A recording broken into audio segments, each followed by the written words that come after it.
Salut tout le monde, c'est Melvin, j'espère que vous allez bien. Je vous retrouve aujourd'hui pour une nouvelle vidéo dans laquelle je vous racontais pas une histoire, mais 13. Et ces histoires, c'est vous qui me les avez envoyées. Si toi aussi, tu as vécu une situation bizarre, étrange ou même effrayante et que tu veux qu'elle passe sur la chaîne, eh bien, n'hésite pas à m'écrire un email à melvinvideos@gmail.com. Écris-moi la ville dans laquelle tu habites et ton histoire en dessous. Comme ça, peut-être que pour les prochains épisodes, je la sélectionnerai. Par contre, je ne garantis pas parce que j'en reçois quand même beaucoup. Deuxième petite chose, n'hésitez pas à venir me rejoindre sur Instagram. Là-bas, on est de plus en plus nombreux. On approche à très petits pas les 10 000 abonnés et ça me fait trop plaisir. Et sur YouTube, on évolue de plus en plus. Donc n'hésitez pas également à vous abonner à cette chaîne. On va faire un truc pour cette vidéo. Toutes les personnes qui la regardent sans s'être abonnées, cliquez-moi sur ce petit bouton et peut-être qu'on arrivera aux 156, 157 000 abonnés. Mais avant de passer à la première histoire, je voulais revenir sur une vidéo que j'ai sortie il y a quelques semaines et dans laquelle je vous parlais de BetterHelp. Suite à cette vidéo, j'ai reçu énormément de messages, particulièrement de jeunes, qui me disaient qu'ils avaient peur de parler de santé mentale avec leurs parents. Du coup, aujourd'hui, je suis content d'être accompagné par BetterHelp, le sponsor de cette vidéo, jusqu'à décembre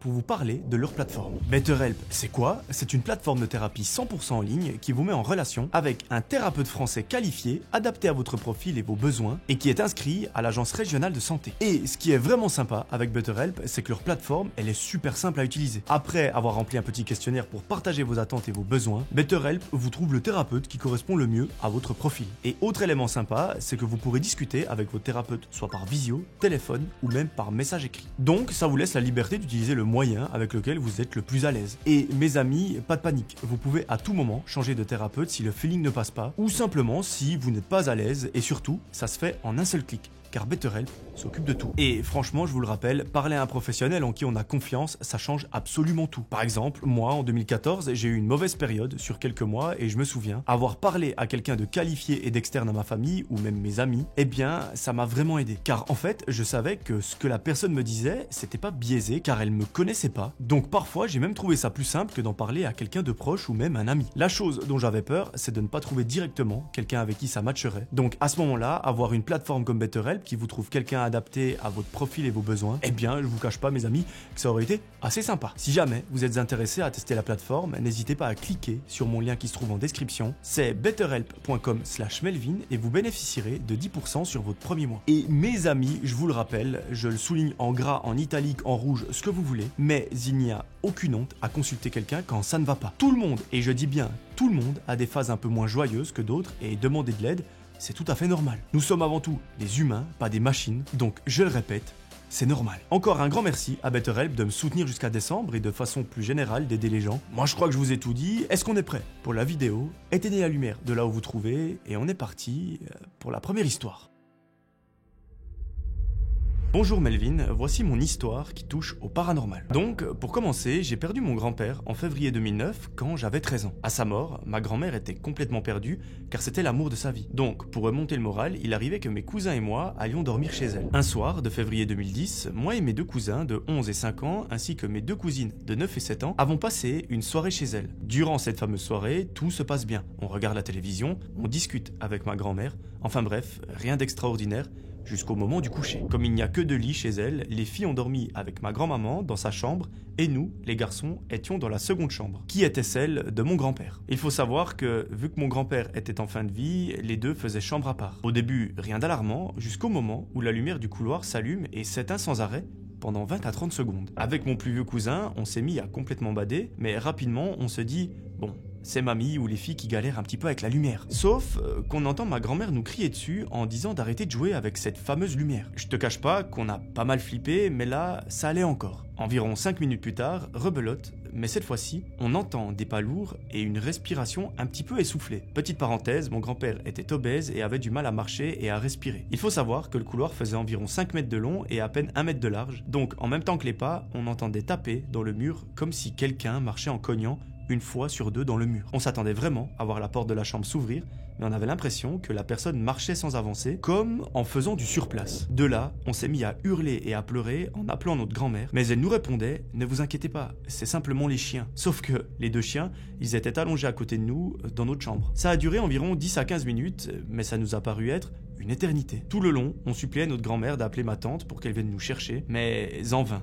On a fini par s'endormir, la lumière allumée, mais le matin, elle était éteinte. J'ai hésité à en parler à ma tante de peur qu'elle nous prenne pour des fous, mais étonnamment, mon cousin ne partageait pas ce sentiment et lui, il a tout expliqué. Elle nous a cru et elle m'a même expliqué qu'en fait, mon cousin avait vu quelques semaines auparavant le fantôme de mon grand-père dans cette même chambre, mais ma tante et ma grand-mère lui avaient dit de ne rien dire pour ne pas nous effrayer. J'ai également appris que ma grand-mère, elle le voyait tous les soirs et qu'apparemment des choses étranges se passaient, du style objet qui bouge tout seul, porte qui s'ouvre et qui se ferme également toute seule. Enfin bref, ce genre de phénomène. Depuis ce jour, je n'ai plus voulu dormir chez elle. Mais ça ne s'arrête pas là.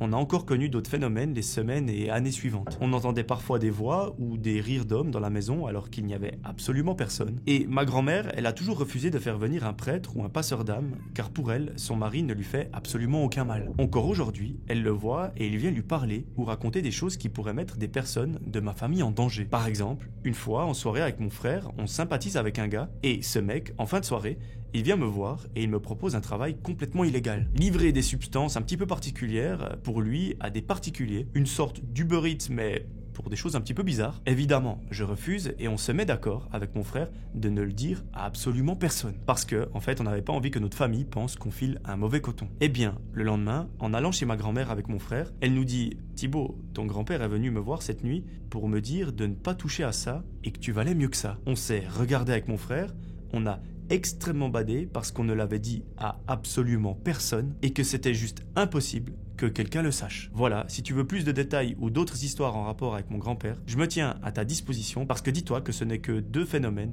parmi tant d'autres. Merci de m'avoir lu et au plaisir d'entendre mon histoire dans une de tes vidéos. PS, continue, tu gères et c'est un régal de t'écouter la nuit dans mon camion, même si après, en descendant de celui-ci, je fais un peu moins le malin. Merci beaucoup Thibaut pour ton histoire. Je dis pas vraiment d'explication parce qu'évidemment ça touche au paranormal. La seule explication un petit peu cucu et rationnelle que je pourrais te donner, c'est que l'ampoule elle était peut-être défaillante, qu'en fait elle arrivait en fin de vie et qu'elle s'est tout simplement éteinte d'elle-même, mais si le lendemain elle s'est rallumée, ben forcément c'est pas ça le problème. Donc c'est un peu la seule piste rationnelle que je peux t'apporter. Merci encore une fois et moi je vous propose de passer à la deuxième histoire. Coucou Melvin, je t'écris car cela fait maintenant plusieurs années que je regarde tes vidéos et écoute les podcasts sur Spotify quand je ne peux pas les visionner directement sur YouTube. Et je dois le dire, c'est toujours un plaisir de t'écouter. Merci beaucoup, c'est très gentil et j'en profite pour vous rappeler que les épisodes sont également disponibles sur Spotify. Et maintenant Spotify ça a bien changé, ce n'est pas que de l'audio. En fait c'est comme YouTube, maintenant vous pouvez regarder la vidéo. Donc là moi je suis en train de vous parler en vidéo, il y a des images, des illustrations, des vidéos etc. Donc vous pouvez me voir et en plus de ça si vous payez un abonnement pour la musique, eh bien sachez que vous n'aurez pas de pub sur mes podcasts. Donc ça fait que cette vidéo elle va peut-être durer 1 heure, donc pendant 1 heure il n'y a aucune interruption. Je voudrais te raconter une histoire qui m'est arrivée à l'été 2015. J'avais donc 15 ans à ce moment-là. Tu peux utiliser mon prénom, cela ne me dérange pas, je m'appelle Charlie. Une petite mise en contexte s'impose. Ayant déjà un grand désir de liberté, j'avais décidé cet été-là de passer 2 semaines en colonie de vacances avec ma meilleure amie. Au retour de ces vacances géniales, je m'attendais à rentrer tranquillement chez moi, mais mon père m'a téléphoné pour me dire qu'il était parti en Normandie avec mon petit frère et mon chien et que je devais absolument les rejoindre. Alors j'ai dû dormir chez ma grand-mère et prendre un train le lendemain afin de les retrouver le plus vite possible. La maison dans laquelle nous passions nos vacances était une maison qui était vide à l'année. Et je précise, c'est la première fois que nous y avions accès. Pourquoi ? Eh bien, c'est simple.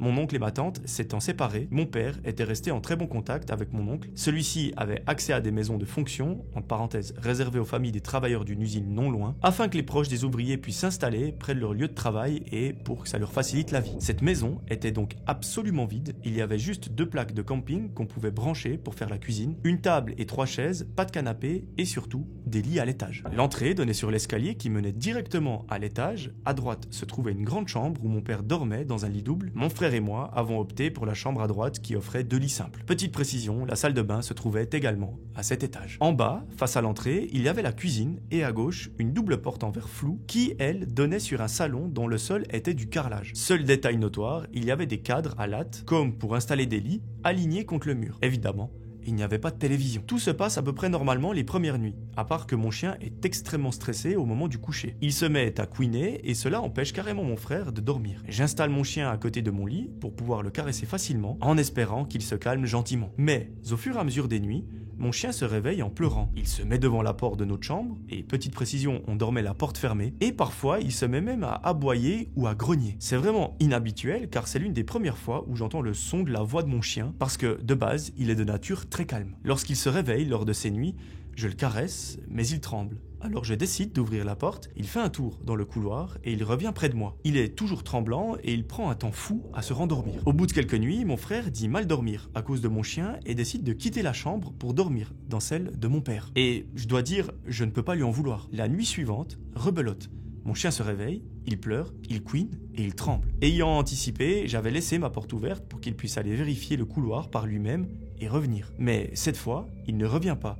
Et je continue de l'entendre pleurer à l'autre bout du couloir. Au même moment, j'entends un bruit très spécifique et singulier, comme du métal qu'on traîne sur du carrelage. Au départ, je ne comprends pas, puis je repense aux cadres à lattes, ceux qui sont appuyés contre le mur. C'est en fait la seule décoration du salon. Il est évident désormais qu'ils sont en train d'être déplacés, ou même tirés sur le sol. Ça continue quelques minutes et à ce moment-là, je suis paralysé de peur dans mon lit. Je pense à une intrusion et réalise que à ce moment-là précis, je suis la seule éveillée. Donc autrement dit, je suis dans la merde. Je me lève pour vérifier que mon chien va bien et le retrouve en haut des escaliers. Il a l'air furieux et perturbé et surtout, il semble déterminé à aller inspecter le rez-de-chaussée. Par précaution et surtout parce que je suis terrorisé, je décide d'aller réveiller mon père et lui expliquer que des gens sont sûrement entrés dans la maison car il la pensait peut-être vide, dans le but probablement de l'utiliser comme un squat. Mon père prend ça très au sérieux et il se munit d'une énorme lampe de poche pour m'accompagner. Nous trois, donc mon chien, mon père et moi, descendons et ouvrons la porte d'entrée histoire de vérifier que personne ne se trouve devant. Là,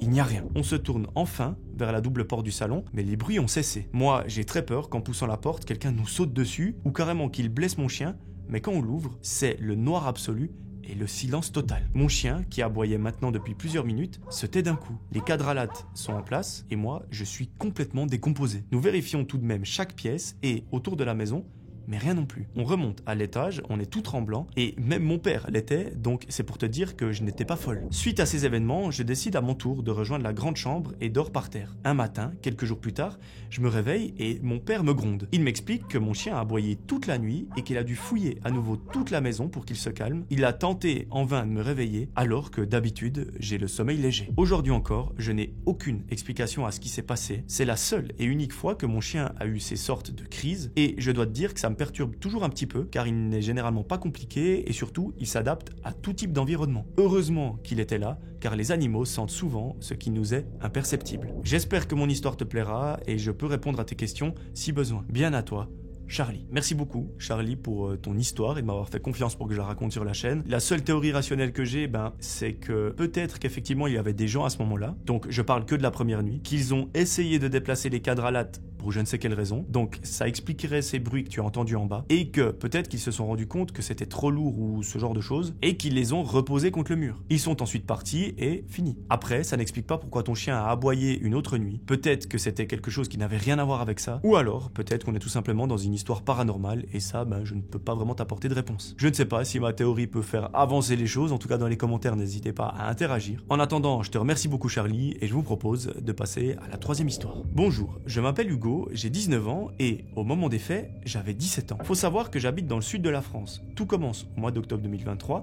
Mes parents décident de partir en vacances et de me laisser la maison pour moi tout seul. Ils partent exactement une semaine à Ibiza, donc ils vont faire la fête. À cette période-là, j'avais cours, donc tout était ok pour moi, ça n'allait pas affecter mes études. Je n'avais aucun examen de prévu, donc c'était plus ou moins tranquille. Ils partent, ils prennent l'avion et le début de la semaine commence. Je me retrouve donc tout seul chez moi dans une maison de 300 mètres carrés avec un étage. Entre parenthèses, ce détail est très important pour la suite. Tous les matins, je me levais à 7h pour partir à 7h45 et être sur place une heure plus tard. Le trajet dure environ 40 minutes, surtout avec le trafic du matin. Les 2 premiers jours, tout se passe bien. Je vais en cours, puis le 3e jour aussi. Je rentre tard ce soir-là parce que j'allais directement à la salle de sport après les cours. Donc j'arrive chez moi vers 21h. En arrivant, je vois qu'une lumière à l'étage est allumée. Plus précisément, la lumière du bureau. Je trouve ça bizarre car je ne suis pas monté à l'étage depuis quelques jours. Peut-être que je ne l'avais pas remarqué, mais ça m'interpelle. Je monte, éteins la lumière et je redescends. Je vais manger, puis je me couche en me disant que je ferai attention. Le lendemain matin, même constat. La lumière du bureau est de nouveau allumée. Ça me fait froid dans le dos et, pour vérifier, je descends par l'autre côté de la maison. Il y a 2 entrées, dont une par une baie vitrée dont la clé est cachée. J'ouvre discrètement la baie vitrée sans faire de bruit. Je colle mon oreille à la porte de communication et n'entends absolument rien. Je pars en cours en me disant que mon cerveau me joue des tours et toute la journée, je n'arrive pas du tout à me concentrer. Je n'ai que ça en tête. Je finis les cours à 18h30 et décide de ne pas aller à la salle comme d'habitude, mais de rentrer pour vérifier. Je me gare en haut de ma pente et je descends à pied. La lumière, elle est toujours allumée. Je descends par l'autre côté, j'ouvre discrètement la baie vitrée et je colle mon oreille à la porte pour l'écouter. Je perçois des petits bruits très légers venant de l'étage, mais je ne suis pas sûr et certain à 100% que ça vienne de là-haut. Alors je remonte, je prends ma voiture, je redescends et fais exprès de faire du bruit pour prévenir d'une éventuelle présence. J'ouvre la porte et il n'y a plus aucun bruit à l'étage. Je me dis que je suis fou.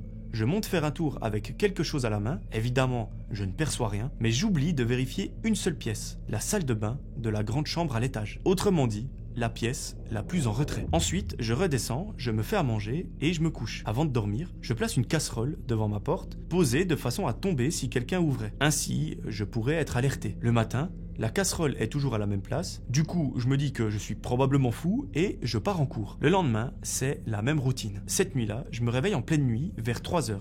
J'ai regardé l'heure, c'était 3h20. J'ai l'impression que quelque chose m'a réveillé. Ma porte grince, un petit peu au niveau de la fente, mais elle est fermée. Je décide de l'ouvrir, d'allumer la lumière du couloir et je sens une ambiance très pesante. Je me sens pas bien du tout, mais je suis fatigué, donc je n'y prête pas plus attention. J'allume toutes les lumières de la maison, je retourne me coucher et replace cette fameuse casserole devant ma porte. Je m'endors et je me réveille plus tard.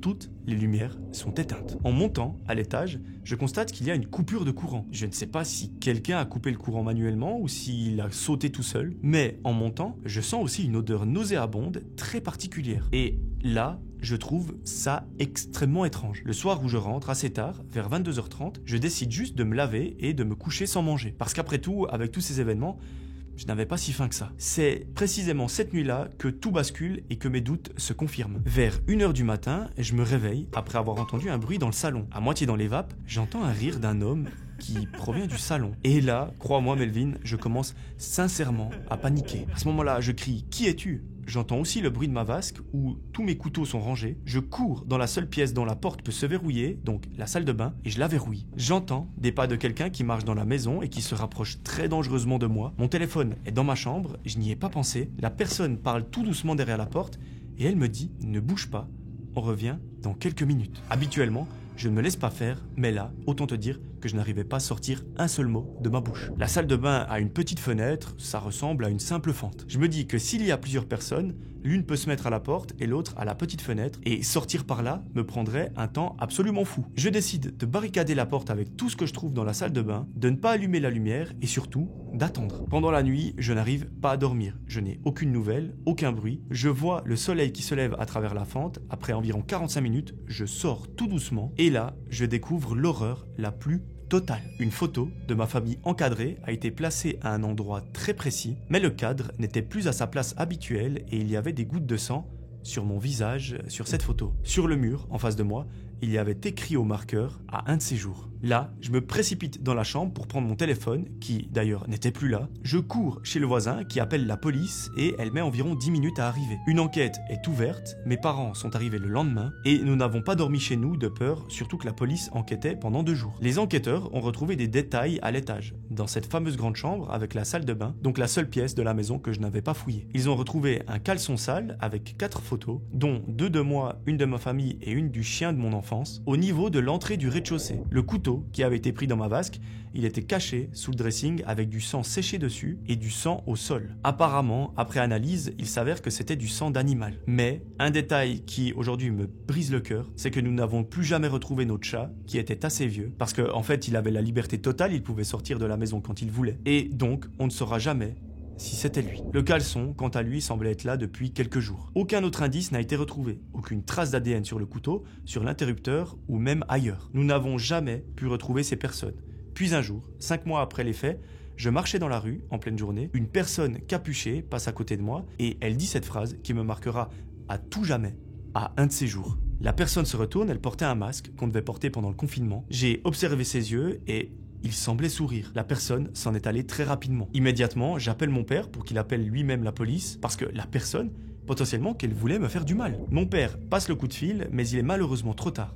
La personne s'était barré en courant. Autant vous dire que plusieurs patrouilles ont été envoyées pour fouiller la ville. Ils ont interrogé absolument tout mon quartier pour reconstituer le portrait robot, mais je n'arrivais pas à décrire correctement la personne. Déjà parce qu'elle avait un masque, et aussi parce que j'ai l'impression d'avoir un trou de mémoire depuis ce jour. Je me suis tout de même remis assez vite grâce au sport. Je me suis lancé à fond dans les sports de combat, et Melvin, c'est vraiment ce qui m'a aidé à passer à autre chose. En tout cas, j'espère sincèrement que mon histoire t'a plu et qu'elle sera publiée. Je peux te certifier, y compris par mes parents, que cette histoire est totalement vraie. Merci beaucoup, Hugo, pour ton histoire. J'avoue que la situation doit pas être très agréable à vivre. Ça doit même être terrible de savoir qu'on a une personne chez soi qui a un couteau, qui est là depuis plusieurs jours, et lorsqu'on sort, on retrouve du sang d'animal. Enfin, c'est super chelou. La seule chose que je peux te dire, c'est que je suis très heureux que tu n'aies rien et que tu ne sois pas blessé. Et j'espère sincèrement que ces personnes t'ont oublié et qu'elles ne te retrouveront jamais. Et que tout ça fasse partie du passé. En tout cas, merci beaucoup pour ta confiance et j'espère vraiment que tu prends soin de toi. Voilà, moi je vous propose de passer à la 4e histoire. Bonjour, je m'appelle Sophie. Je voulais te partager mon histoire qui fait partie intégrante de ma vie. Elle comporte plusieurs petites expériences paranormales. La première expérience commence quand j'avais 5 ans chez mes grands-parents en Haute-Corse. Leur maison est isolée dans la campagne et j'avais, à cette époque, pour habitude de tourner autour de leur piscine en chantonnant. Ce jour-là, j'ai fait le même rituel qu'habituellement jusqu'à ce que l'après-midi passe et que mon regard soit attiré par la forêt qui se trouvait à environ une dizaine de mètres de moi. Cette forêt et moi, on était séparés par un grillage. J'y voyais très clairement une ombre noire de forme humaine qui semblait m'observer. Sur le moment, je me suis juste figé et j'ai regardé avec insistance pour être bien sûr que ce n'était pas un effet d'optique avec les arbres. Mais je me suis rendu compte que ça faisait de légers mouvements et que cette ombre commençait à s'avancer très lentement vers moi. Alors, je suis parti en courant.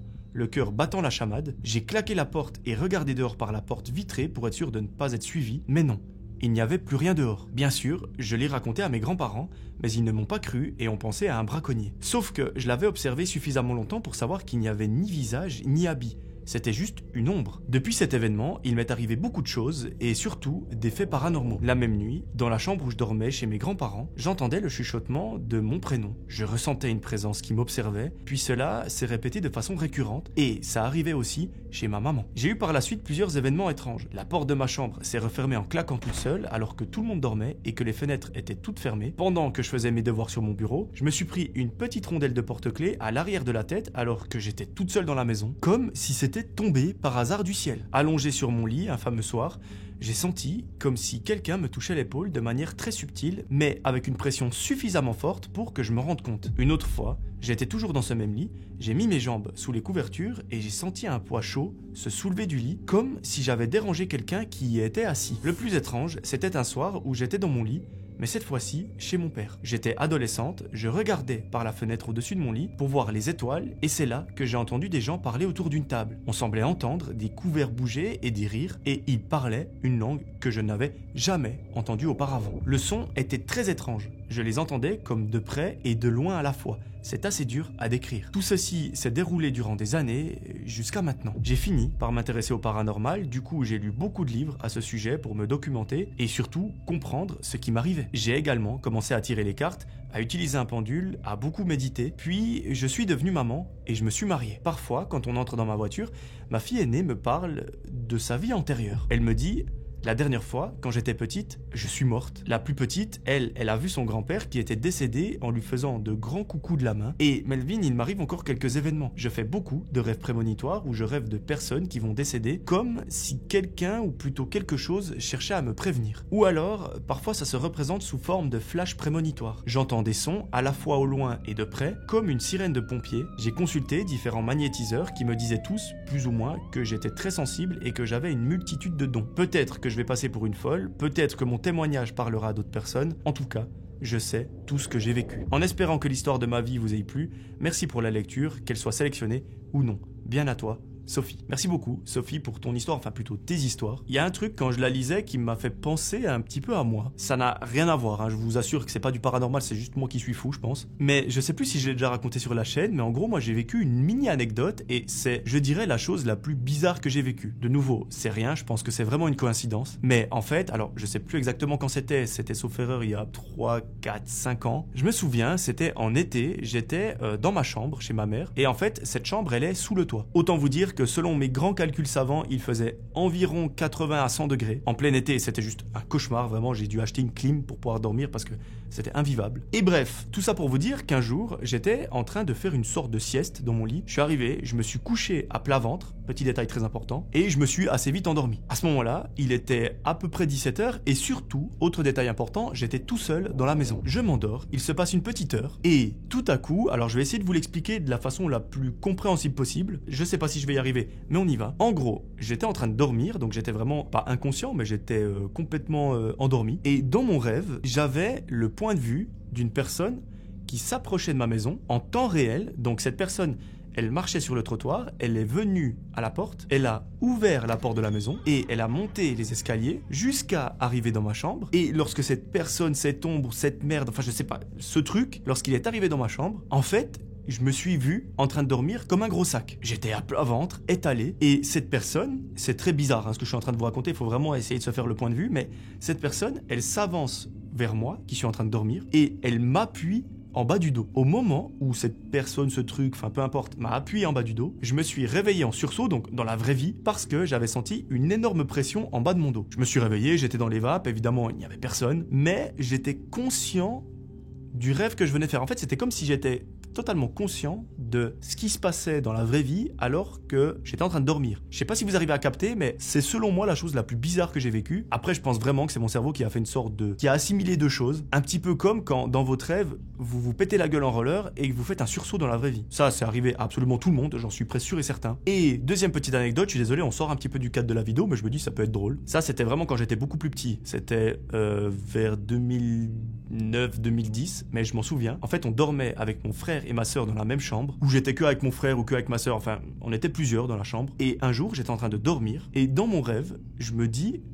Ah là, il va être 8h du matin, maman va venir me réveiller. Au moment où je me dis ça, quelques secondes après, ma mère vient, elle me réveille, parce qu'il est 8h. À nouveau, c'est pour moi la même explication, c'est le cerveau qui arrive à faire des choses parce que peut-être qu'il a entendu ma maman se réveiller, venir vers la chambre ou je ne sais quoi. Donc pour moi, rien de paranormal, mais voilà, c'est assez drôle, ça m'a fait penser justement à l'histoire de Sophie, quand elle est dans le lit et puis qu'elle ressent justement une pression ou quelqu'un qui se lève. Voilà, fin de la parenthèse du fou du bus, moi je vous propose de passer à la 5e histoire. Salut Melvin, moi c'est Anaël et ça fait un petit moment que je te suis. Je voulais te raconter une petite histoire qui m'est arrivée avec des amis. Tu peux garder mon prénom, mais je vais changer celui de mes amis. Je viens de Lorraine, près du Luxembourg. Pour te mettre dans le contexte, près de chez moi, il y a une ancienne zone abandonnée. Le seul accès qu'on a, c'est par un vieux cimetière abandonné et, entre parenthèses, il a été complètement vidé, il ne reste plus aucune sépulture. Si on passe par le cimetière et qu'on continue à avancer, on tombe sur une ancienne zone avec des restes de maisons. C'est en gros des emplacements avec du carrelage et même un ancien arrêt de bus. Cet endroit, c'était notre petit coin à nous. On avait même accroché un pneu à un arbre pour se balancer. Enfin, voilà. Un soir de juillet, on décide d'aller vers la zone de l'arrêt de bus pour faire un loup-garou. Il y avait ma meilleure amie Laura, son frère Hugo, mon frère et ma sœur. On était posés près de l'arrêt de bus et on jouait. On y était allé quand il faisait encore jour, vu que le soleil se couche tard en juillet. On avait quand même pensé à prendre des lampes de poche. On jouait tranquillement et la nuit commençait à tomber, ce qui rendait le jeu encore beaucoup plus flippant. À un moment donné, on entend un bruit de branche qui craque. On n'y prête pas plus attention que ça, car il y a souvent des animaux sauvages. On continue de jouer, mais on entend encore ces bruits. Du coup, on prend nos lampes de poche pour éclairer l'endroit d'où ça venait, mais on ne voit rien. On continue donc de jouer. Vers minuit, on commence à partir car il se faisait très tard. Pour rentrer, il faut traverser une petite forêt. On avance, lampe de poche à la main, et là encore, on entend des bruits bizarres. Je tourne ma lampe de poche, et là, Laura sort cette phrase qui est devenue culte. Il y a des yeux en face de nous. Cette phrase est devenue une référence, et on en rigole encore aujourd'hui. Mais sur le moment, on a vraiment flippé. Les yeux n'étaient pas à la hauteur d'un animal, mais plutôt à celle d'un humain. Je bouge ma lampe pour regarder autour,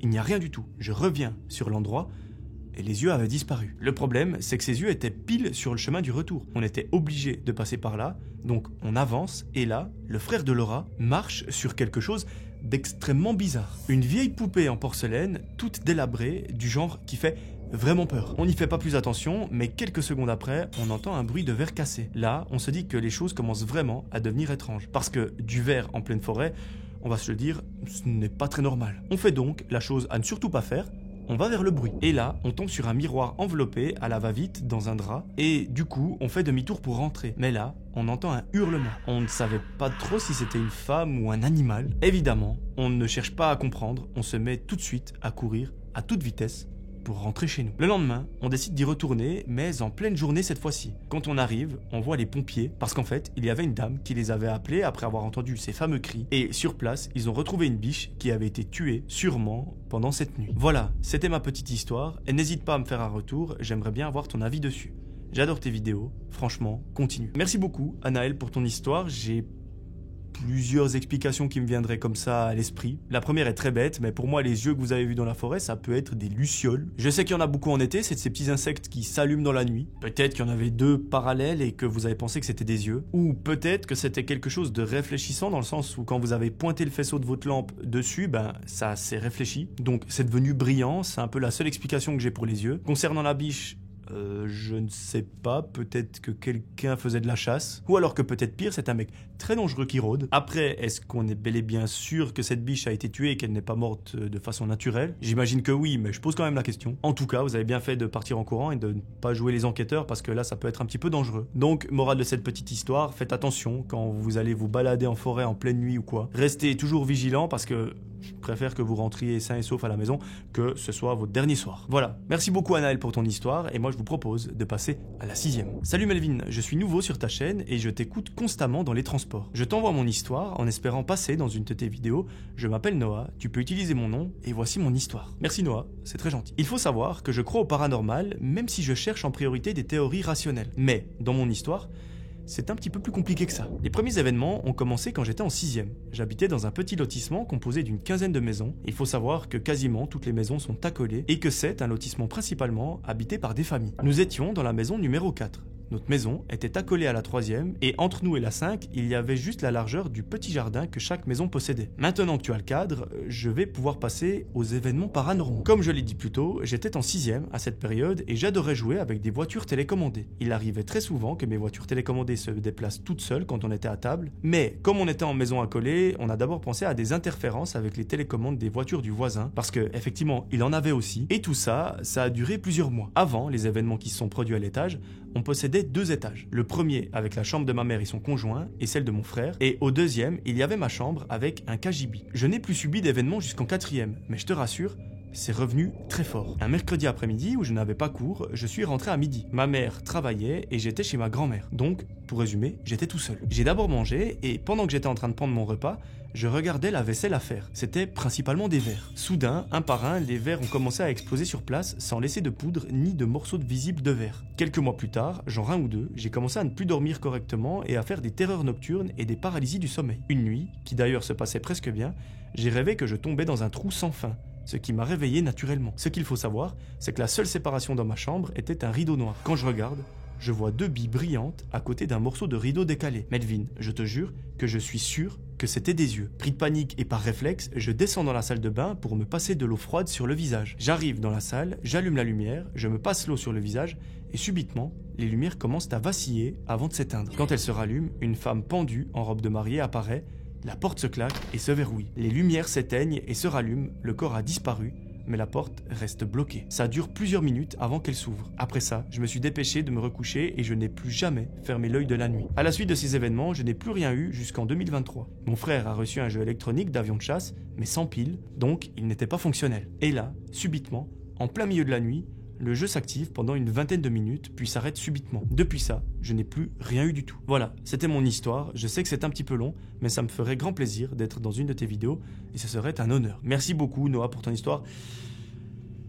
Au risque de m'attirer les foudres, je ne sais pas trop quoi en penser, parce que pour moi, les événements que tu décris, ils sont quand même un petit peu gros. Mais voilà, je ne donne plus mon avis si l'histoire est vraie ou fausse dans les vidéos. Mais voilà, vous faites votre propre avis dans les commentaires. N'hésitez pas à donner également d'écrire ce que vous en pensez. Merci Hugo pour ton histoire, et moi je vous propose de vous raconter la 7e. Salut Melvin, je m'appelle Dylan et j'ai 19 ans. J'ai décidé de te contacter pour te raconter une courte histoire que j'ai vécue, une histoire paranormale dont je suis toujours sceptique et que j'aimerais partager parce que je ne trouve toujours pas de réponse. J'ai vécu un véritable exorcisme, mais pour en arriver là, Il faut savoir que quand j'ai grandi au Gabon, j'étais seul avec ma mère, mais j'avais tout de même une grande famille avec 4 oncles et 5 tantes du côté maternel. Ma mère avait toujours veillé à m'éduquer en me parlant de Dieu, car nous sommes tous chrétiens. Il faut savoir qu'au Gabon, ou plutôt en Afrique en général, il y a une culture assez présente autour du mysticisme et du monde spirituel. Première fois que je vois ce mot, je suis désolé si je l'ai mal prononcé. Ayant grandi dans ça, j'ai toujours gardé les pieds sur terre, et même encore aujourd'hui, je reste sceptique à ce sujet. À tel point que dès le plus jeune âge,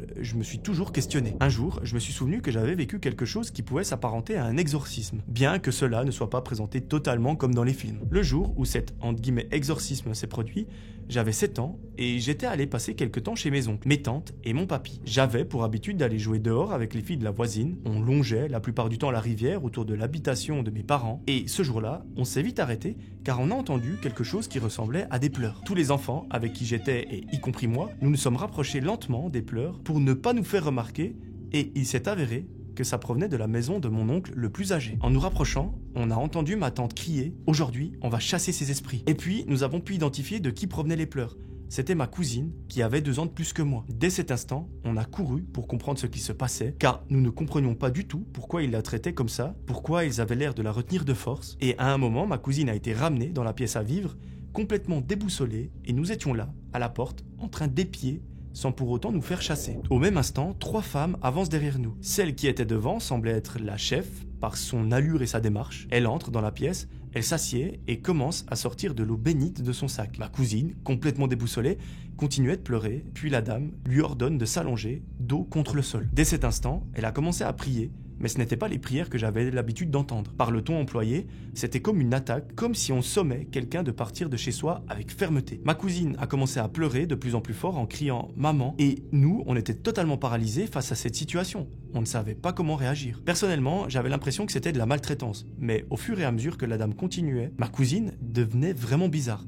Non pas physiquement, mais sa voix avait complètement changé. Elle oscillait bizarrement entre aigu et grave. La voix aiguë criait « Maman !» et la voix grave continuait les lamentations. Ensuite, la dame a crié « Tu vas sortir de ce corps ». Puis elle a demandé « Quel est ton nom ?» Elle a demandé ça d'une voix très forte qui m'a donné des frissons. Ma cousine, d'une voix très rauque, a crié « Je ne dirai pas mon nom ». Et ça, Melvin, je m'en souviendrai toute ma vie. La dame a alors continué à demander son nom, ma cousine se débattait seule sur le sol, alors que personne ne la retenait. Et ça a duré au moins 5 minutes. 5 minutes durant lesquelles ce n'était vraiment plus ma cousine qui parlait. La dame lui a jeté de l'eau bénite, ce qui avait pour effet de la faire se débattre encore plus fort. Puis, tout s'est arrêté.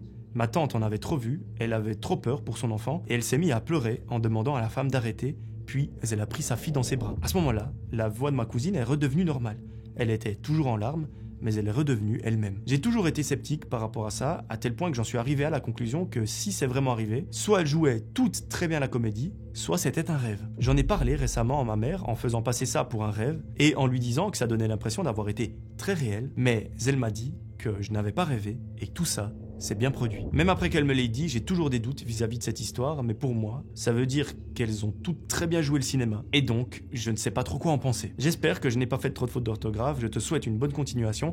J'adore tes vidéos, cordialement, Dylan. Merci beaucoup, Dylan, pour ton histoire. Là, je peux pas t'apporter ma réponse, je ne sais pas, je n'étais pas là, présent sur les lieux. Est-ce que ça s'est réellement passé ou non? Ben, on va croire ta maman. Mais malheureusement, je ne peux pas t'apporter plus de pistes que ça. Merci beaucoup, en tout cas, de m'avoir raconté ton histoire, et moi, je vous propose de passer à l'histoire suivante. Bonjour Melvin, j'espère que tu vas bien. Aujourd'hui, j'ai enfin trouvé le courage de raconter l'histoire étrange qui m'est arrivée il y a quelques années. Je préfère garder mon prénom anonyme, mais tu peux utiliser le surnom que mes potes me donnent, Shadow. Tout a commencé quand j'avais 18 ans. Je jouais avec mon chien dans le jardin quand, à un moment, j'ai entendu mon prénom. J'ai pensé que ma mère m'appelait sûrement pour l'aider ou quelque chose d'autre. Quand je suis arrivé dans le salon, elle lisait un livre et je lui ai demandé « Tu m'as appelé ?» Elle m'a répondu « Non ». Pourquoi? Je me suis dit que j'avais sûrement mal interprété un son ou que des gens parlaient dans la rue. Je suis donc reparti jouer avec mon chien sans vraiment y repenser. Vers 20h30, c'est l'heure de se laver.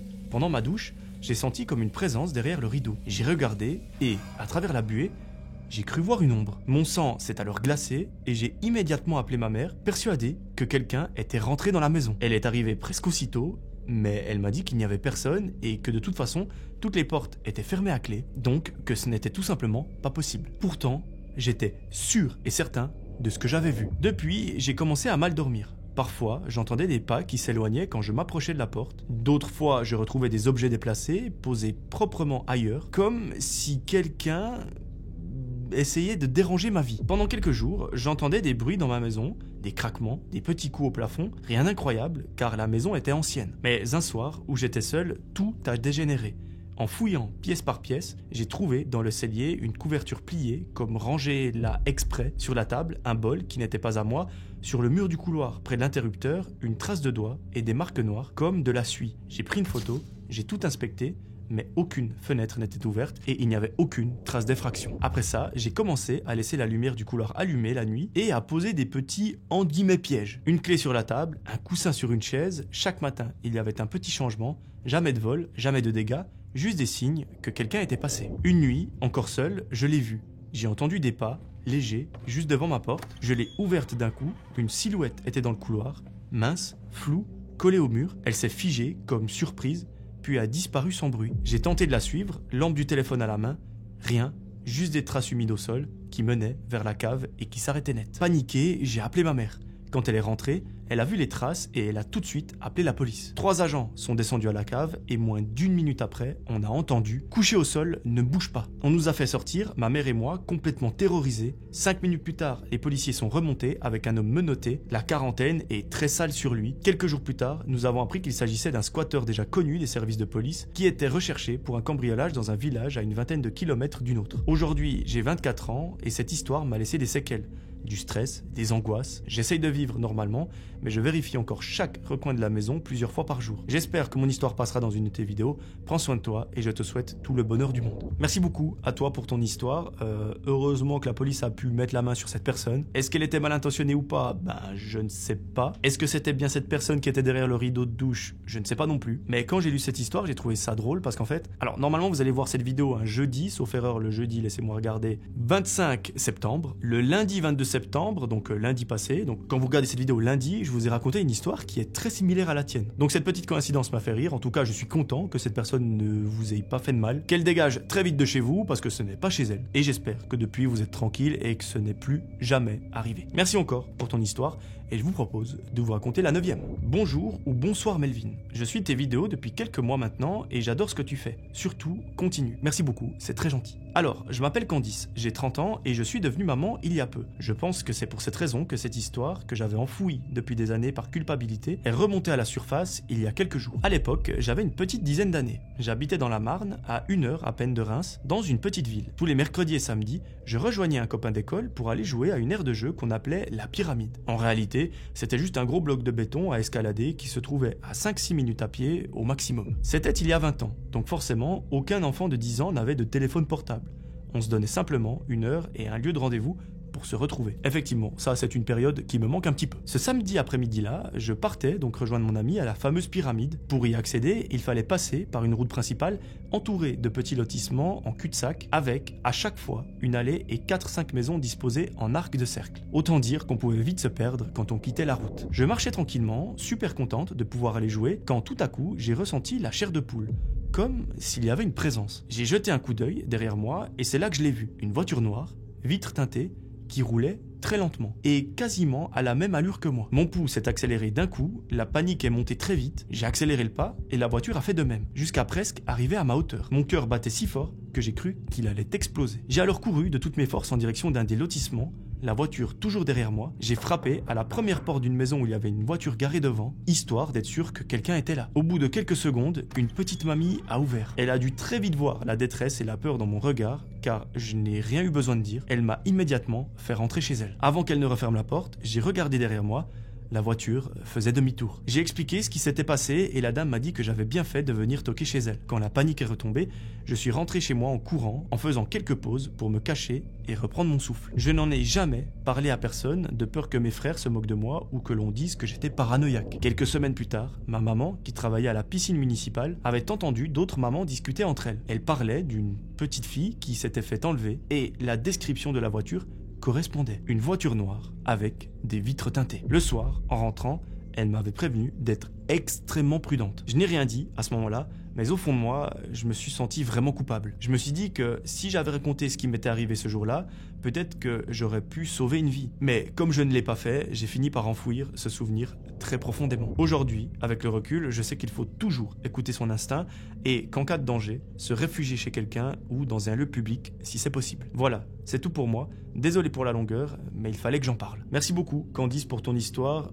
Pareil que je l'avais dit dans une autre vidéo, mais ne t'en veux pas. Parce que déjà, tu n'aurais rien pu faire. Alors oui, tu aurais indiqué qu'il y avait une voiture noire qui te suivait, la police aurait été mise au courant, mais c'est pas garanti qu'ils auraient retrouvé la voiture. Et le temps qu'ils attrapent les personnes, je pense que ça ne les aurait pas empêchés de recommencer. Donc vraiment, ne t'en veux pas, ce n'est pas du tout de ta faute. Et ce que tu as fait, c'est enfouir ce souvenir pour te protéger. Et ça, on ne peut absolument pas t'en vouloir, c'est chacun sa manière de gérer les choses. Donc vraiment, Candice, sur ce coup-là, ne t'en veux pas. Merci en tout cas de m'avoir fait confiance, parce que visiblement, tu ne l'as pas raconté à beaucoup de gens cette histoire, donc ça me touche. J'espère que je l'ai raconté de façon correcte et qu'elle respecte ce que toi tu m'as raconté. Et voilà, en tout cas, prends soin de toi pour la suite et surtout, ne t'en veux pas. On est parti pour la 10e histoire. Bonjour Melvin, mon mari et moi suivons tes vidéos et ta chaîne YouTube. Je souhaiterais garder l'anonymat pour ce récit. L'histoire que je vais te raconter remonte à 2016. Je venais d'emménager dans une nouvelle ville pour mes études et je recherchais du babysitting afin de gagner un petit peu d'argent. Avec ma mère, nous avons rédigé des annonces que j'ai ensuite distribuées dans des commerces, boulangeries, petites épiceries, etc. Et quelques petites semaines plus tard, je reçois un appel d'un homme avec un fort accent. Il m'explique qu'il a un bébé à faire garder 2 jours par semaine et qu'il habite à 15 minutes de la ville où je me trouve. Nous convenons donc d'un rendez-vous dans un café afin de pouvoir nous rencontrer. J'avais un mauvais pressentiment, mais je l'ai ignoré, pensant que c'était simplement parce que c'était la première fois que je faisais ce genre de démarche toute seule. J'avais 18 ans et d'ordinaire, ma mère m'accompagnait absolument toujours. Mais je l'ai tenu informé malgré tout. Nous nous retrouvons donc dans un café.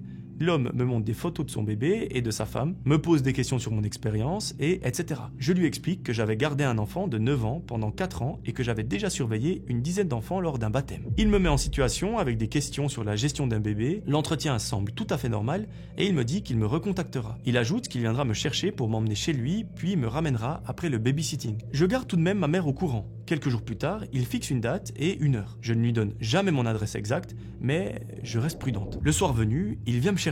Une fois la portière fermée, je remarque qu'il ne part pas dans la direction de son supposé village, mais dans la direction opposée. Je lui demande où allons-nous et il me répond « on va se balader en voiture ». J'étais tétanisé. Pendant quelques secondes, j'ai même pensé à sauter de la voiture en marche. Finalement, j'ai décidé de rester calme en me disant que j'obéirais pour rester en vie. Il finit par s'arrêter près des quais de la ville, il met de la musique et me demande de danser avec lui. J'obéis et par moments, il bavarde de tout et de rien. Mais je reste très en alerte. Je réussis finalement à demander à rentrer chez moi. Je ne sais plus combien de temps tout cela a duré, mais je dirais au moins 3 bonnes heures. Avant que je quitte la voiture, il me tend un billet de 20 €. Je refuse en expliquant que je n'avais pas fait de babysitting, que ce ne serait pas honnête de ma part, et il insiste en me disant « tu as passé la soirée avec moi ». Donc, je finis par accepter à contre-cœur, mais juste pour que ça se finisse. Je rentre chez moi à pied, le plus vite possible, en vérifiant qu'il ne me suivait pas, et une fois dans ma chambre, je m'effondre. Je me sentais sale, comme si je m'étais prostitué alors qu'il ne s'était rien passé de tel. Je note tout de suite sa plaque d'immatriculation, juste au cas où. À minuit, en larmes, j'appelle ma mère pour tout lui raconter. Elle est bouleversée et je pars la voir dès le lendemain. Les semaines suivantes, j'étais en panique permanente. Je limitais mes déplacements au strict minimum. L'homme, lui, m'a harcelé au téléphone, mais j'ai fini par le bloquer. Un après-midi, mes courses se terminant plus tôt, je décide de marcher un peu dans le parc. Après quelques minutes, une voiture ralentit à ma hauteur. Et vous vous doutez bien, c'était lui. Il m'interpelle en souriant d'une manière inquiétante. Je fais mine de ne pas le reconnaître, je garde la tête haute et j'entre dans le parc. Je n'ai plus jamais eu de nouvelles de ce gars par la suite. Beaucoup de questions restent en suspens. Qui était-il vraiment? Avait-il un lien avec un certain réseau? Est-ce que les photos du bébé et de la femme étaient fausses? Ou est-ce que c'était juste un piège? Aurais-je dû porter plainte? Aujourd'hui encore, je reste persuadé qu'il n'avait ni femme ni enfant et que tout était monté de toutes pièces. J'espère que mon histoire te plaira et qu'elle pourra servir de prévention. La morale de tout ça, écoutez toujours votre instinct. Merci de m'avoir lu et merci pour ce que tu fais, cordialement. Merci beaucoup à toi pour ton histoire. Merci beaucoup aussi pour cette morale parce que c'est une morale que j'essaye de transmettre aussi dans mes à travers mes vidéos. C'est au début de la chaîne, je le faisais beaucoup, maintenant un petit peu moins. Enfin, de temps en temps, je fais un rappel, mais gardez toujours en tête qu'il faut toujours suivre son instinct. Si vous sentez qu'une personne, que ce soit un homme, une femme ou peu importe, est une personne mauvaise, qu'elle a de mauvaises intentions ou tout simplement vous ne sentez pas à l'aise, ne forcez pas la chose et écoutez-vous. Il n'y a rien de mal à dire je refuse, non ou peu importe, ou même s'il faut envoyer la personne se faire foutre. Mais écoutez-vous d'abord parce que généralement, ça ne nous trompe pas. Merci encore pour ton histoire. Et on est déjà à la 11e. Bonjour Melvin, je m'appelle Manon, j'ai 22 ans et je vis à Washington. Ça c'est original, on a quelqu'un qui vit à l'autre bout du monde. Mon histoire s'est passée quand j'avais 18 ans. Je suis étudiante en sciences humaines et je travaille aussi à temps partiel dans une librairie. Je suis quelqu'un de curieux, peut-être un peu trop, et je suis très, mais alors très, fasciné par l'horreur et le paranormal. En fait, j'ai toujours été attiré par les lieux abandonnés. La ville regorge de vieilles maisons délabrées, certaines que personne n'ose même pas approcher à 10 mètres, et il paraît que plusieurs d'entre elles abritent encore des secrets que personne ne voudrait découvrir. Moi, ces secrets, ils m'attirent inexplicablement. Ma vie avant cette nuit-là était plutôt normale. Mes journées étaient rythmées par les cours et le travail, mes soirées par des promenades le long du lac, à respirer l'air frais et à observer les lumières de la ville se refléter sur l'eau. À ce moment-là, je vivais seul dans mon appartement et j'aimais ce sentiment de tranquillité. Mais ce soir-là, quelque chose d'inattendu allait tout bouleverser. C'était un vendredi soir. La pluie tombait doucement et les gouttes frappaient le trottoir avec un rythme presque hypnotique. En rentrant de la librairie, j'ai décidé de passer par un chemin que je n'empruntais jamais. Au coin d'une rue sombre, à moitié cachée par les branches d'un arbre, se trouvait une maison que je n'avais jamais remarquée auparavant. Et quelque chose dans cette maison m'attirait. Un mélange de peur et surtout de curiosité qui me tirait vers elle. Je sais que ce n'était pas du tout prudent, mais je me suis approché.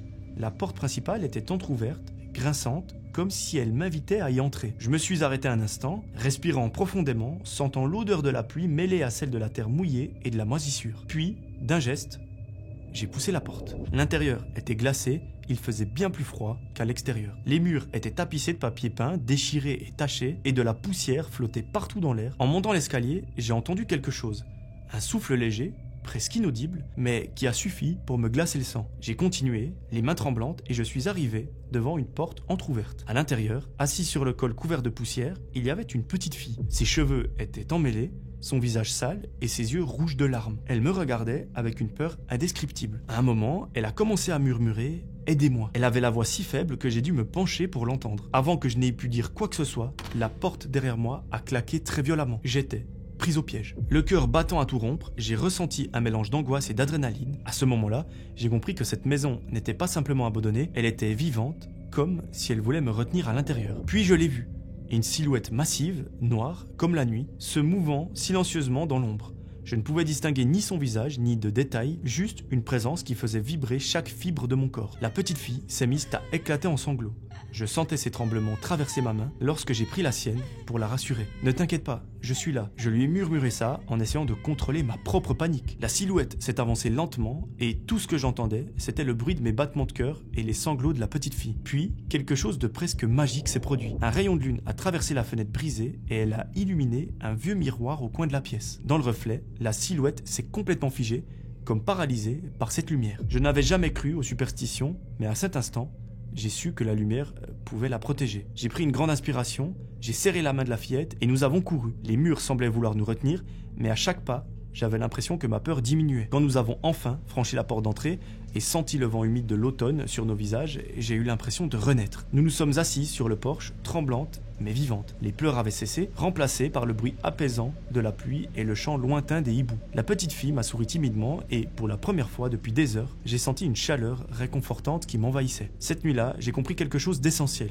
Peu importe la peur, la solitude ou l'obscurité, il existe toujours un moyen de s'en sortir si l'on trouve du courage et quelqu'un pour nous accompagner. Depuis cette nuit, je ne passe plus jamais devant une maison abandonnée sans penser à ce que j'ai vécu. Et même si la peur revient parfois dans mes rêves, je sais que je peux affronter l'inconnu et en sortir plus forte. Merci Melvin d'avoir écouté mon histoire, même si tu ne la racontes pas forcément sur ta chaîne. Je te souhaite plein de bonheur et de prendre soin de toi. Merci beaucoup Manon pour ton histoire.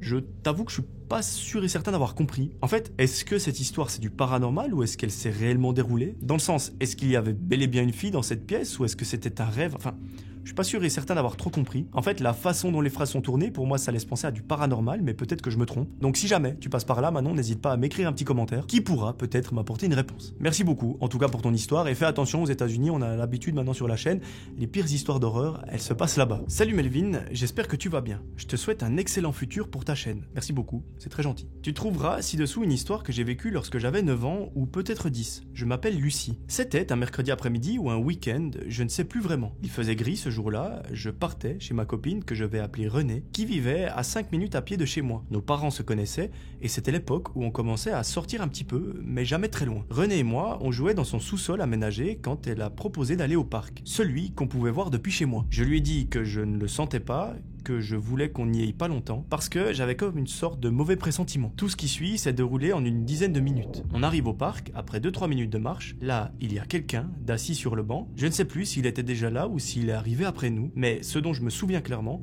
c'est que j'ai immédiatement ressenti un danger. À nouveau, là, c'est une histoire d'instinct. C'était un jeune homme entièrement vêtu de noir, cagoulé et ganté. Il restait assis, plutôt calme. Je dis à René, viens, on s'en va.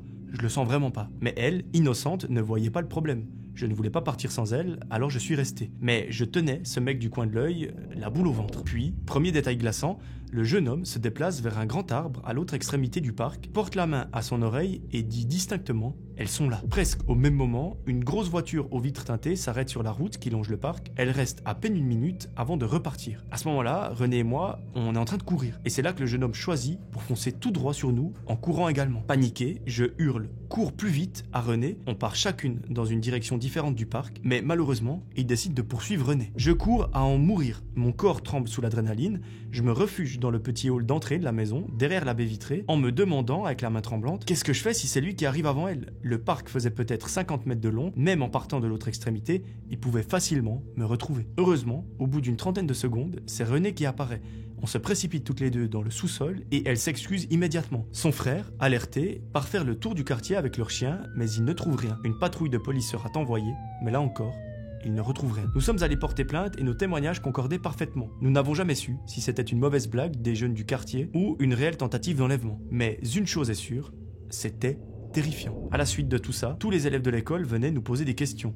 René, traumatisé, ne voulait plus du tout en parler. Ce qui, d'ailleurs, est compréhensible. Moi, au contraire, j'essayais de sensibiliser les autres en racontant ce qui s'était passé. Parce que c'était un parc où tout le monde allait après l'école. René et moi ne sommes pas restés très longtemps amis. On s'est éloignés dès le collège. Mais parfois, plus de 10 ans après, je repense encore à cette histoire et je me demande ce qu'elle en pense encore aujourd'hui. Voilà, j'espère que tu pourras utiliser mon histoire. Merci à toi. Et une bonne continuation. Merci beaucoup, Lucie, pour ton histoire. Je sais pas, pour moi, c'était peut-être une blague, parce que pour dire « elles sont là », c'est qu'ils ne cherchaient que vous, donc c'était quelque chose de ciblé, donc voilà. J'ai pas le contexte de ta vie, etc. Donc je sais pas s'il y a eu des choses avant qui se sont passées. Comment se passait l'ambiance dans le collège, etc. Je ne sais pas, donc je peux pas vraiment te dire. En tout cas, ce qu'on retient, et c'est l'essentiel, c'est que vous êtes encore là aujourd'hui. Et ça, j'ai envie de dire que ça vaut tout l'or du monde. Merci Lucie, et moi je vous propose déjà de passer à la dernière histoire. Salut Melvin, j'espère que tu vas bien. Je te suis depuis tes débuts quand tu n'avais que 2000 abonnés et c'est incroyable de voir comment ta chaîne a évolué depuis le Covid. J'aime toujours autant tes histoires, ta manière de raconter et surtout le lien que tu crées avec ta communauté, avec nous. C'est toujours un vrai plaisir. Merci beaucoup, c'est extrêmement gentil, ça me fait très plaisir de lire ça et ça fait effectivement un bon moment que tu me suis parce que les 2000 abonnés, sauf erreur, je les ai eus dès la 2e ou 3e semaine de ma chaîne. À peu près décembre 2020. Je m'appelle Daphné, tu peux garder mon nom si tu veux et aujourd'hui, je voulais te partager une expérience personnelle. C'est par rapport à ton nouveau format d'histoire d'abonnés. Ce n'est pas forcément un récit spectaculaire, mais ça change un peu de ce que tu lis d'habitude et je te promets que je n'invente absolument rien. C'est une histoire qui m'est arrivée chez moi avec mon chien. C'est un samoyède du nom d'Alakai, ça se prononce Alaké, pardon, je l'ai mal prononcé du coup. Il a maintenant 5 ans, mais à l'époque, il en avait 3 et moi 23. C'est toute ma vie, mon partenaire de travail, je suis éducatrice dans le monde canin, mais aussi mon fils et mon meilleur ami. On passe toutes nos journées ensemble, je le connais par cœur et lui de même. Je vis dans un appartement avec mon conjoint, mon chien et mon chat. L'appartement est relativement simple. Quand on entre, il y a le couloir et au fond, la cuisine. À gauche, la chambre, puis le salon. À droite, seulement la salle de bain. Depuis le salon, quand la porte de la salle de bain est ouverte, on peut voir une partie, notamment la douche, mais pas toute la pièce. Ce détail est très important. Ce soir-là, vers 20h, je faisais mon sport dans le salon. Mon conjoint n'était pas encore rentré, j'avais déjà tout mon matériel chez moi, haltères, barres, poulies, parce que j'avais fait le choix d'investir et de quitter la salle pour des raisons de temps. J'avais donc l'habitude de réaménager le salon.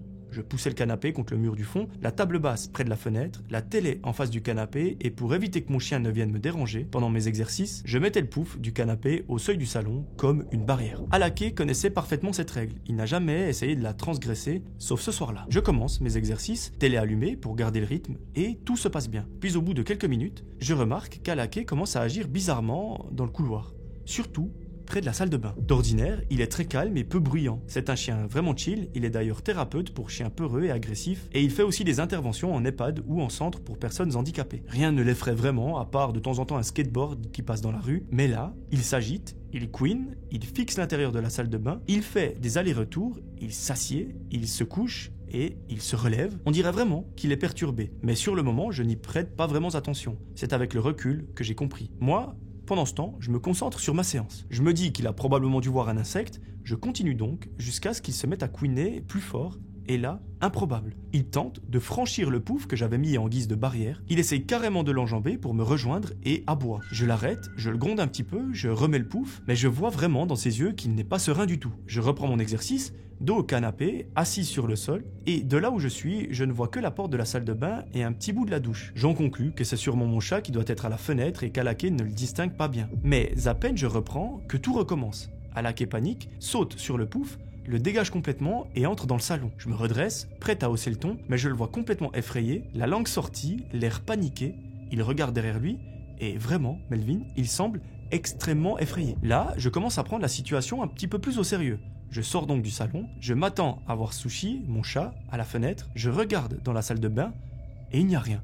Absolument rien. Alaké reste collé derrière moi, ce qui ne lui ressemble pas du tout, et à ce moment, justement, je vois Sushi sortir de la chambre derrière moi. Je le regarde, un petit peu figé, lui aussi regarde la salle de bain, puis d'un coup, il file en courant dans le salon. Donc, ce n'était pas lui. Je me dis que ça doit peut-être être un insecte. J'entre dans la salle de bain sans allumer la lumière, je jette un coup d'œil rapide, je ferme la fenêtre, je caresse mon chien et je retourne m'asseoir. Mais là, je l'observe. Il s'assied, se couche, mais c'est hyper bizarre parce que son regard ne quitte pas l'intérieur de la salle de bain une seule seconde. Il couine un petit peu, on dirait qu'il trépigne, ça me met très mal à l'aise d'ailleurs, parce que les comportements de chien, c'est ma spécialité. Et là, il adopte exactement le comportement qu'il a quand il essaye de désamorcer une tension avec un autre chien. C'est entre l'appel au jeu et l'incompréhension. Il pousse de petits couinements, il se couche même en sphinx, position d'alerte, prête au redressement immédiat, et ça ne lui ressemble pas du tout. Et surtout, il ne rentre pas dans la salle de bain, ce qui est étrange. Normalement, il adore aller se coucher dans la douche pour la fraîcheur, surtout en été, et s'il chassait un insecte, il serait déjà rentré, crois-moi. Mais là, il ne veut pas dépasser le seuil. Il fait des allers-retours entre la porte d'entrée et la salle de bain, sans jamais quitter l'intérieur de la pièce du regard. Je commence à me faire des films, j'en ris presque, je me dis que c'est sûrement un insecte, mais Alaké revient vers le pouf, pose une patte dessus, me regarde, et là, je comprends qu'il me demande clairement quelque chose. Alors, je me lève, je pousse le pouf, je me mets face à la salle de bain, un petit peu agacé, je te l'avoue, et je vis au 3e étage, donc c'est impossible que quelqu'un passe par la fenêtre. En plus, c'est une cour fermée derrière l'immeuble, donc vraiment, il n'y a aucun risque. Je passe donc le seuil et cherche désespérément un insecte. Je fouille partout, mais il n'y a rien. Ma salle de bain étant petite, il est impossible de rater quoi que ce soit. Je me retourne vers mon chien, resté à l'entrée, je l'appelle, je lui demande de rentrer, de venir, j'insiste, je fais semblant d'avoir une friandise dans la main, mais il ne bouge pas. Il est assis, et là, il fait quelque chose de vraiment terrifiant que je n'oublierai jamais. Il me regarde droit dans les yeux, puis regarde derrière moi. Il refait ça plusieurs fois, moi, puis derrière, mais il ne bouge pas. Et sa façon de regarder, c'était comme s'il fixait aussi quelqu'un d'autre. J'ai fini par me retourner, le cœur battant à 1000 à l'heure. Évidemment, il n'y a rien derrière moi, juste la fenêtre que je venais de fermer, le radiateur et la machine à laver. Mais je te promets, la façon dont il fixait ce quelque chose derrière moi, j'ai vraiment eu la sensation d'une présence. Je lui redemande de rentrer, mais il refuse toujours. Il couine, très bizarrement, comme je l'ai rarement vu. Alors, je ressors, nerveuse, et je lui dis « Mais tu vois des fantômes ou quoi ?» J'éteins la lumière et je retourne dans le salon. Mais là, changement radical. Alaké commence à remuer la queue, toujours face à la salle de bain. Il ne passe pas le seuil, mais il fait des appels au jeu. Pattes avant plaquées au sol, fesses en l'air, queue qui remue. Il pousse même 2 ou 3 petits aboiements, comme s'il invitait quelque chose ou quelqu'un à jouer. Je le regarde, glacé. Ce n'est pas le chat. La fenêtre est fermée, pas d'insectes, lumière éteinte. Mais lui, il continue. Pour moi, c'en est trop. Je m'avance devant la salle de bain et sans trop savoir pourquoi, je parle à voix haute. Je dis « Ok, s'il y a un fantôme ici, ou une âme, ou même une orbe, je vous demande de partir. Vous faites peur à mon chien et je ne vous laisserai pas faire.